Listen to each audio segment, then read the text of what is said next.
Hello and welcome. स्वागत है आपका मेरे यूट्यूब चैनल में जिसका नाम है VSP local to global. Today we are going to discuss the numerical on slope deflection method where our indeterminacy of structure is 3. So without wasting time, let us see how to solve the numerical. So see here, this is the given numerical. Here you see that 3 ABC is our B, and here A has hinge support, B has roller support, and C has a hinge support. So if we are going to calculate the indeterminacy of the structure, it will be the 3, because of we know that the kinematic indeterminacy or degree of freedom is number of non-zero joint displacement present at a particular point. So how many points where the number of non-zero joint displacement is there? So in this structure there is 3 points at A, B and C. Okay, so very first step is how to solve the numerical. Very first step, it is degree of freedom. How to calculate the degree of freedom? So we already discussed this. So degree of freedom for this structure is 3. तो आप लोगों को समझ में आया होगा कि structure का डिग्री ऑफ फ्रीडम है 3. तो इसमें थीटा ए, थीटा बी और थीटा सी ये हमारे लिए अननोन है.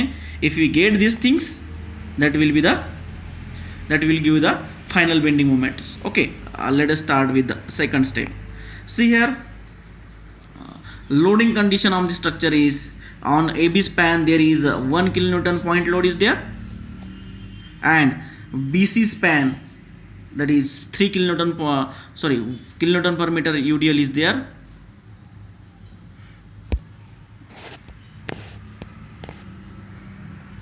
Let us see, on AB span there is 1 kilonewton per meter UDL is there, and BC span 3 kilonewton per meter UDL is there. And here already they mentioned the EI is constant for both the span. So this is very important. While calculation EI is very important. Okay, now see here, our second step is fixed end moment. आप लोगों को अभी fix end moment कैसे निकालना है मैंने previous 2 video में already detail explain कर चुका हूँ. आप जाके वो वीडियो देख सकते हैं. ठीक है, तो हम लोग अभी बात करेंगे फिक्स एंड मोमेंट की. तो fix end moment for AB span, what will be the formula when the AB span carries uniformly distributed load over the structure. तो UDL का फॉर्मूला क्या होता है हमारा फिक्स एंड मोमेंट का? तो होता है -WL² for first moment and +WL² for second moment. अब कंसिडर करेंगे AB स्पैन के लिए क्या होगा. AB स्पैन के लिए हम लोग कंसिडर कर रहे हैं तो फर्स्ट मोमेंट होगी मेरी MFAB. M stand for moment, F means fix.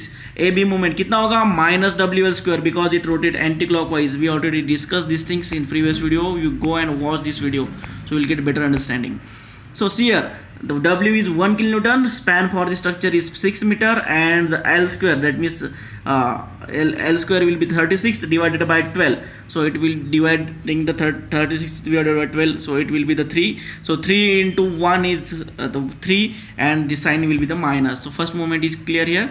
Now go for the second. Similarly, for the BA moment is same, but sign is different because of uniformly distributed load is there. It will acting throughout the span. So see here, for the BC similarly we can calculate. For BC it will be the -WL² divided by 12, so it will be the -4. And similarly for CB and CB it will be the, here is the CB, so it will be the +4. Okay, so all moment is in your hand. So now we are going for the next step. Okay, see here, our third step is applying slope deflection equation. Slope deflection equation is very interesting things. We already explained these things. Go and watch the video so you will get idea about the slope deflection method also. Slope deflection equation. Okay, so apply the slope deflection equation for particular AB span. See, this is A and this is B span. अब आपको क्या करना है, AB span पे UDL act होता है. हम लोगों ने फिक्स एंड मोमेंट तो ले ली इसकी. अब क्या करना है हम लोगों को, आपको अभी स्लोप डिफ्लेक्शन इक्वेशन अप्लाई करना है. तो क्या हमारा ट्रिक है, जो फर्स्ट नेम आता है AB के अंदर, ये जो है उसके साथ 2 कोएफिशिएंट आएगा, और जो B होता है उसके साथ कोई कोएफिशिएंट नहीं होगा. तो क्या बनेगा फॉर्मूला हमारा, MFAB fix moment of AB plus 2EI upon L plus 2 theta A, ये 2 कहाँ से आया, ये 2 हमने आपको पता है, मैंने ट्रिक समझा दिया था, जो फर्स्ट लेटर होगा उसके साथ 2 आएगा, सेकंड लेटर के साथ कुछ भी नहीं। और यहाँ पे -3 डेल्टा अपॉन एल कब आएगा, तो वो आएगा जब sinking of support is present in the numerical. अगर वैसा होता है तो हम लोग उस टाइप का न्यूमेरिकल नेक्स्ट वीडियो में देखेंगे, ठीक है। तो आप लोगों को समझ में आया होगा। तो हम लोगों ने इसका स्लोप डिप्लेक्शन इक्वेशन कैसे लिखा इसके लिए, क्लियर। तो हम लोगों ने M A B is equal to M F A B plus 2 E upon L plus 2 theta A plus theta B. See here theta A, theta B, theta C, 3 are unknown, so don't write 0 at theta A, because lot of times क्या होता है, बहुत सारे बच्चों को practice होती है कि फर्स्ट से सपोर्ट फिक्स ही होता है मोस्ट ऑफ द टाइम, तो वो थीटा ए 0 ही होता है, तो वो ऐसा करना नहीं इधर, नहीं तो गलत हो जाएगा न्यूमेरिकल, ठीक है। तो यहाँ पे देख लीजिए हम लोगों ने इस इक्वेशन में वैल्यू पुट कर दिया। हमारी फर्स्ट मूवमेंट -3 थी, -3 पुट कर दिया। ई आई की वैल्यू कांस्टेंट गिवन थी न्यूमेरिकल में, लेंथ पुट कर दिया 6 पर स्पैन के लिए, 2 theta A and theta B as it is. So this is my first equation. Similarly go for second, यहाँ पे थोड़ा सिंप्लीफाई करके लिखा है, नीचे नेम दे दिया 1, equation number 1। Simply M B A भी वैसे निकालेंगे। एम बी ए के लिए क्या इक्वेशन बनेगा, मैं फिर से यहाँ पे लिख के देता हूँ। यहाँ पे होगा एम एफ, यहाँ पे होगा हमारा M F B A plus 2 E I upon L plus into 2 E I upon L into in bracket 2 theta B plus theta A, 2 theta B plus theta A, क्योंकि अभी बी ए है तो B पहला letter होता है हमारा, तो B के साथ 2 कोएफिशिएंट चला जाएगा। तो क्या बनेगा formula, M F B A plus 2 E I upon L into in bracket 2 theta B plus theta A. तो हमारे लेटर फर्स्ट ए आता है तो हम लोग ऐसे लिख सकते हैं theta A plus 2 theta B, ठीक है। तो ये हो गया हमारा, इधर कैलकुलेशन करके रख दिया मैंने, तो आपको समझ में आया होगा कि ये कैलकुलेशन कैसे किया। सिर्फ वैल्यू पुट की, एल की यहाँ पे, और जो भी कैलकुलेशन ब्रैकेट के बाहर आता है उसने उसके ब्रैकेट के साथ मल्टीप्लाई किया। सेम टर्म्स चारों में भी किया है, आप लोगों को समझ में आएगा। तो बी सी भी निकाल लिया मैंने यहाँ पे, वैसे सिमिलरली सी बी भी निकाल लिया। तो यहाँ पे देखो एक चीज़ समझने लायक ये है कि इसके अंदर theta A, theta B, theta सी तीनों भी अननोन है, और तीनों को भी आपको यहाँ पे इक्वेशन में आपको वो प्रेजेंट होना चाहिए, क्योंकि नहीं तो आपका आंसर गलत हो जाएगा।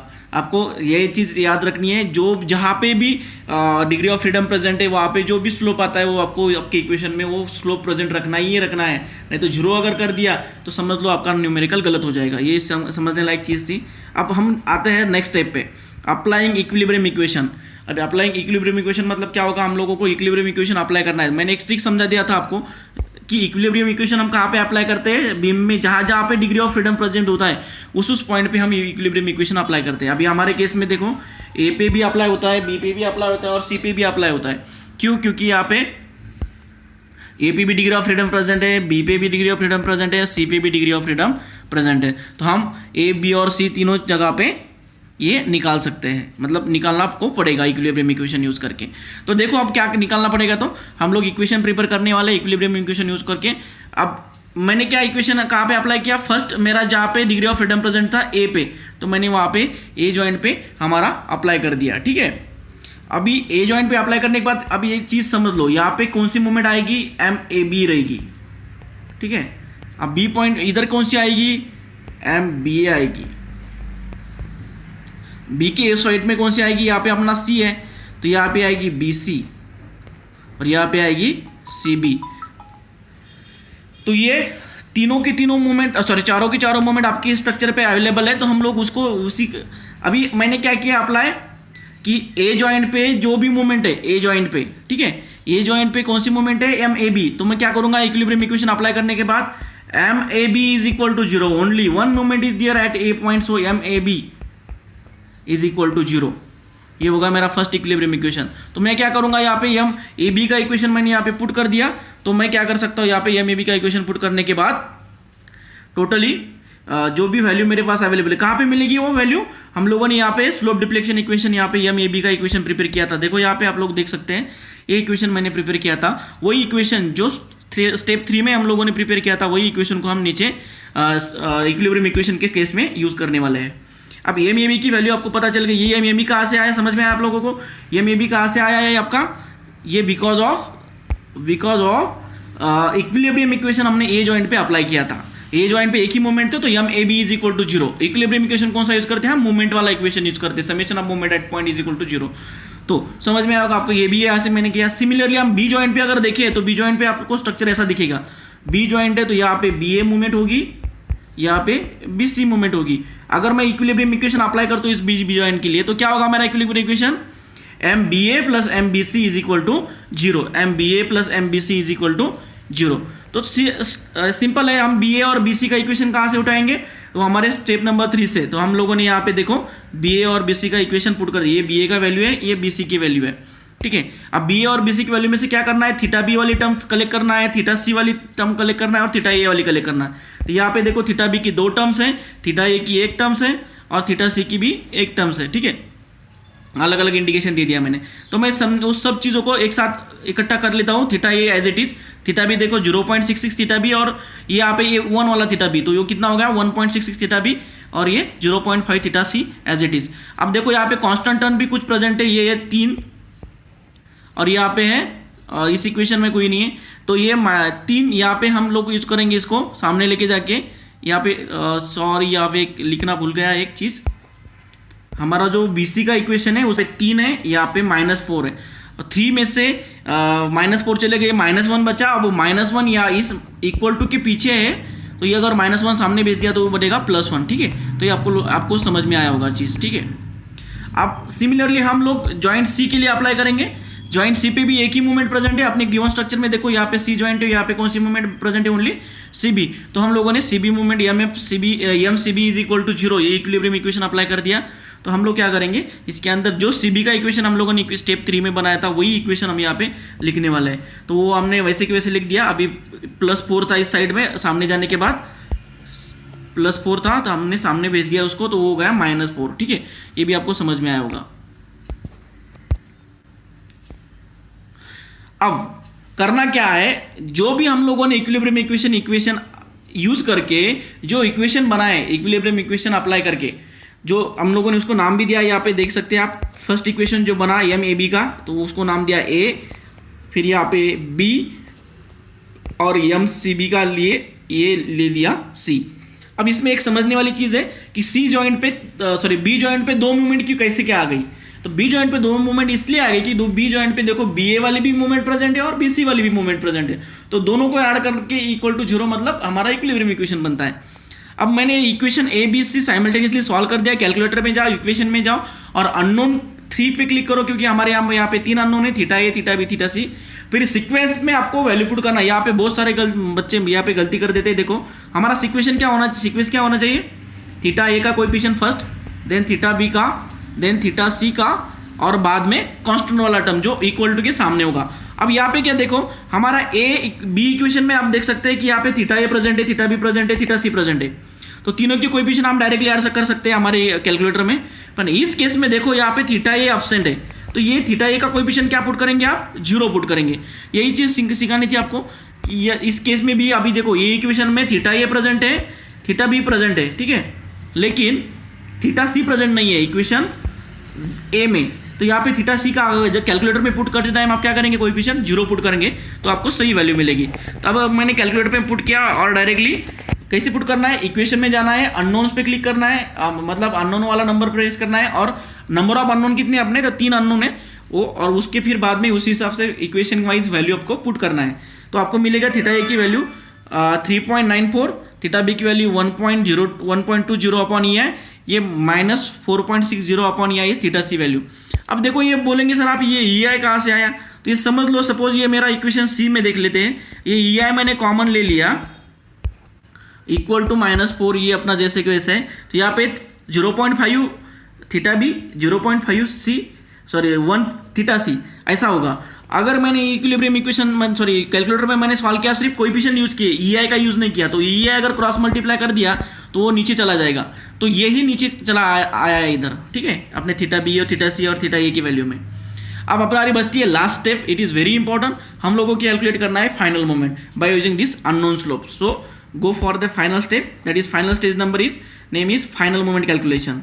अब हमारे पास एम ए बी का इक्वेशन अवेलेबल है, कहाँ पे अवेलेबल है, जो हम लोगों ने स्टेप नंबर 3 में हमने कैलकुलेट किया था। स्टेप नंबर 3 में हमारे पास स्लोप डिफ्लेक्शन इक्वेशन यूज करके हम लोगों ने इक्वेशन बनाया था, M A B, M B A, M B C, M CB है, ये सब चारों की चारों इक्वेशन हमारे पास अवेलेबल है। सिर्फ क्या करना है, उस इक्वेशन में मैं आपको दिखा देता हूँ जो हम लोगों ने इक्वेशन बनाए थे, उसके अंदर देखो अगर मुझे फाइनल मोमेंट निकालनी है AB यहाँ पे, तो मुझे थीटा A और थीटा B की वैल्यू लगती थी, तो मैंने ऑलरेडी अब निकाल लिया है। हम लास्ट स्टेप में उस वैल्यू को पुट करने वाले हैं। सिर्फ कहाँ पे पुट करेंगे, theta A and theta B के जगह पे। अभी मेरा फर्स्ट AB का इक्वेशन जो था स्टेप 3 वाला, उसके अंदर मैंने सिर्फ थीटा B और थीटा A की वैल्यू पुट कर दी, तो मुझे आंसर मिला MAB विल बी द 0। अब ये कैलकुलेशन पार्ट है, आप कैलकुलेशन कर सकते हैं, ये आगे पीछे वीडियो करके आप इसको सही ढंग से पढ़ लीजिए। अब ये इंपॉर्टेंट चीज़ है, हम लोग इक्विलिब्रियम इक्वेशन क्या कंसिडर किया था, हम अपना आंसर अभी क्रॉस चेक कर सकते हैं। हमारा फर्स्ट इक्विलिब्रियम इक्वेशन क्या था, MAB इज इक्वल टू 0। अब देखो M इज इक्वल टू 0 हमने यहाँ पे ही बोल दिया था, तो हमारा आंसर देखो एग्जैक्टली वही मैच हो रहा है, हम MAB इज इक्वल टू 0। तो आपको इसमें अब पता चलेगा कि आप जो सॉल्व कर रहे हो सही सॉल्व कर रहे हैं। हमने दूसरा केस, दूसरा इक्विलिब्रियम इक्वेशन क्या था हमारा, MBA plus MBC is equal to 0। तो देखो BA की वैल्यू प्लस 5.07 है और यहाँ पे माइनस 5.07 है, तो ये दोनों का अगर ऐड कर दिया तो वो भी 0 बनेगा। सिमिलरली यहाँ पे मैंने theta B theta C theta A theta B की वैल्यू पुट कर दी, BA के लिए, BC के लिए थीटा B थीटा C की वैल्यू पुट कर दी, CB के लिए भी theta B and theta C की वैल्यू पुट कर दी। अब लास्ट देखो आप यहाँ पे लास्ट में भी आपको ये यहाँ पे थीटा का मिल गया है, थीटा CB की वैल्यू 0, क्योंकि हम लोगों ने इक्विलिब्रियम इक्वेशन वही यूज किया था कि MCB is equal to 0। Automatically आप वैल्यू पुट करने के बाद आपको ये चीज़ मिल गई थी। इससे ये पता चलता है कि आप जो कैलकुलेशन कर रहे हैं सही कर रहे हैं, इससे आपकी कैलकुलेशन में कोई मिस्टेक नहीं है। ये हमारा होगा क्रॉस चेक। समझ में आया आप लोगों को। अभी लास्ट स्टेप बनती है हमारी बेंडिंग मोमेंट डायग्राम। अब फर्स्ट स्पैन पे देखो UDL एक्ट होता है, तो फ्री बेंडिंग मोमेंट डायग्राम कितना बनेगा अपना, free bending moment diagram UDL के लिए क्या होता है फॉर्मूला, देख लीजिए फॉर्मूले का वीडियो वंस अगेन।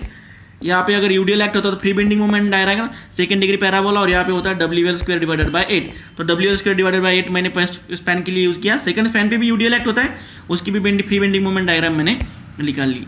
अब देखो फाइनल बेंडिंग मोमेंट क्या आया हमारी, MAB 0 आया है, MBA आया है 5.07, थर्ड आया हमारा CB आया है CB 0 आया है, BC माइनस 5.07। ये चारों की चारों मूवमेंट हमको ड्रॉ करने हैं। अब वो ड्रॉ कैसे करेंगे, तो मैं यहाँ पे ड्रॉ करके बता देता हूँ। वही ट्रिक मैंने जो सिखाया था आपको माइनस प्लस वाली, क्या करेंगे, first minus plus minus plus plus minus plus minus, ठीक है। अब फर्स्ट मूवमेंट मेरी 0 आई है, तो मैं यहाँ पे 0, तो वही पे उसी पॉइंट पे होगा। अब BA मूवमेंट मेरी प्लस 5.0 आया है, तो मैं ऊपर ले लूँगा, प्लस आया है तो। अब CB में BC मूवमेंट मेरी माइनस 5.07 आया है, तो माइनस देखो कहाँ पे, BC के केस में ऊपर जा रहा है एरो, तो मेरा भी यहाँ पे ऊपर ही जाएगा उसी पॉइंट पे 5.07। और CB मूवमेंट हमारी 0 आई है, तो ये हो गया मेरा फाइनल बेंडिंग मोमेंट डायग्राम। अब इसके ऊपर मुझे क्या करना है, सुपर इम्पोज करना है, कौन सी, फ्री बेंडिंग मोमेंट डायग्राम। हमने already free bending moment diagram की कैलकुलेशन प्रीवियस स्टेप में कर दिए थे, WL² डिवाइडेड बाय 8 करके। तो वो आया मेरा फर्स्ट 4.5 और दूसरा आया 6, तो मैं यहाँ पे 4.56, ये हो गया मेरा free bending moment diagram for AB span, और ये हो गया हमारा BC स्पैन के लिए 6 जो आया है, जो प्रीवियस स्टेप ने हम लोगों ने कैलकुलेट किया था। तो ये बन गई आपकी फाइनल बेंडिंग मोमेंट डायग्राम। इसी के लिए आपको पूछा जाता है draw the final bending moment diagram by using slope deflection method. In same में ज़्यादातर 10 मार्क के लिए क्वेश्चन पूछे जाते हैं। तो ये क्वेश्चन में वेरिएशन ये था कि हम लोगों ने इसके अंदर मैक्सिमम जो आपके सिलेबस में सेट किया है 3 अननोन, तो 3 अननोन तक का हम लोगों ने इसमें न्यूमेरिकल देखा है। होप आप लोगों को ये समझ में आया होगा। ऐसे ही आपको स्लोप डिफ्लेक्शन मेथड की वीडियो अगर देखने हैं तो आप रेगुलर मेरे चैनल को फॉलो कीजिए। रेगुलरली आपको डिफरेंट टाइप्स ऑफ न्यूमेरिकल आपको इसके ऊपर मिल जाएंगे। कोई डाउट्स है तो कमेंट बॉक्स में आप मुझे कमेंट करके पूछ सकते हैं। और अगर आपको वीडियो अभी इस पूरा वीडियो देखने के बाद कुछ समझ में आया होगा तो डेफिनेटली इस वीडियो को लाइक कीजिए। अगर आपको लगता है कि मेरे चैनल देखने से आपको कुछ मतलब नॉलेज मिल रहा है तो आप डेफिनेटली इसको सब्सक्राइब कर सकते हैं और बेल आइकॉन को क्लिक करके आप मेरे आने वाले वीडियो की नोटिफिकेशन भी पा सकते हैं। तो ये वीडियो, इस चैनल को सब्सक्राइब कर दीजिए, लाइक कर दीजिए एंड शेयर कर दीजिए अपने फ्रेंड के साथ जिसको ये स्ट्रक्चरल एनालिसिस पढ़ना है। Thank you for watching.